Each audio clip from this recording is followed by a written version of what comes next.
আসসালামু আলাইকুম, welcome back to my channel cooking with Jui. চিংড়ি বোনা আসলে আপনারা অনেকবার বানিয়ে খেয়েছেন, কিন্তু এই পদ্ধতিতে রান্না করলে অনেক টেস্টি হয়। কি দিলে এর স্বাদ সব থেকে ভালো হয়, এই ভিডিওটা আজকে আমি আপনাদের সাথে শেয়ার করব। সাথে থাকছে অবশ্যই tips and tricks. By the way, আমি সেই কুকিং উইথ জুই।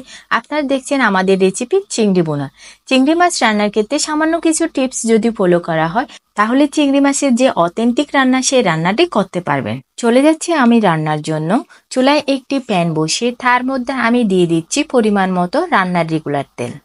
এখন এখানে আমি দিয়ে দিব 1 কাপ মতো পেঁয়াজ বাটা। আমি কিন্তু আজকে এখানে 1 কেজি পরিমাণ চিংড়ি রান্না করব। দিয়ে দিচ্ছি রসুন বাটা, আদা বাটা, টমেটো কুচি, কাঁচামরিচ কুচি, সবগুলা দিয়ে এখন আমি ভালোভাবে কষিয়ে নেব। আমার যখন কষানো হয়ে যাবে তখন আমি দিয়ে দিচ্ছি শুকনা মরিচের গুঁড়া 1 টেবিল চামচ, ধনিয়ার গুঁড়া 1 টেবিল চামচ, হলুদের গুঁড়া 1 টেবিল চামচ। সব মশলা দিয়ে এখন ভালোভাবে কষিয়ে নেওয়ার পালা। এই তো নেড়েচেড়ে একটু কষিয়ে নিলে হয়ে গেছে। আপনাদের অবশ্যই লক্ষ্য রাখতে হবে তলায় যেন লেগে না যায়, তাই চুলার আঁচটা অবশ্যই মিডিয়াম আঁচে রাখতে হবে। এই পর্যায়ে আমি দিয়ে দিচ্ছি সামান্য পরিমাণ পানি। পানিটা দিয়ে আমি আরেকটু কষিয়ে নেব। চিংড়ি বোনার একটা টিপস হলো চিংড়ির মশলাটা ভালোভাবে কষিয়ে নিতে হবে। এখন আমি অ্যাড করে দিচ্ছি লবণ। আপনারা আপনাদের স্বাদ মতো লবণ দিয়ে দিবেন। আপনারা যদি চিংড়ি বোনাটা পারফেক্টলি করতে চান, তাহলে আমার সকল টিপস আপনাদের ফলো করতে হবে। আমার চ্যানেলটি এখনো পর্যন্ত যারা সাবস্ক্রাইব করেননি, প্লিজ বন্ধুরা সাবস্ক্রাইব করে পাশে থাকবেন। এই মশলাটা এখন আমি ঢাকনা দিয়ে 5 থেকে 7 মিনিট আরো ভালো করে কষিয়ে নেব।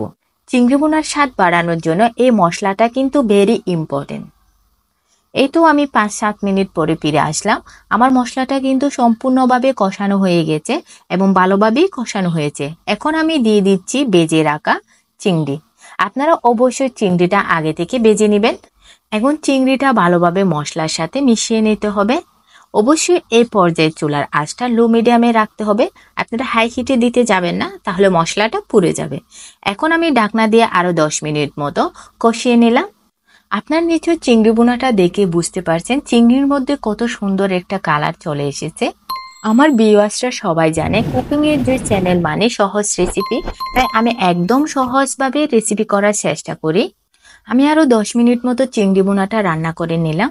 আমার চিংড়ি বোনাটা কিন্তু কাঙ্ক্ষিত পর্যায়ে চলে এসেছে। চিংড়ি বোনাটা এখন আমি চুলা থেকে নামিয়ে নিব। এই যে আমাদের ফাইনাল লুক, আপনাদের চিংড়ি বোনা। চিংড়ি বোনাটা এখন আমি একটা প্লেটে সুন্দর করে সাজিয়ে নেব। জিভে জল চলে আসার মতো লোভনীয় লাগতেছে আমার আজকের রেসিপি চিংড়ি বোনা। আশা করছি আমার আজকের এই সহজ রেসিপিটি আপনাদের অনেক ভালো লেগেছে।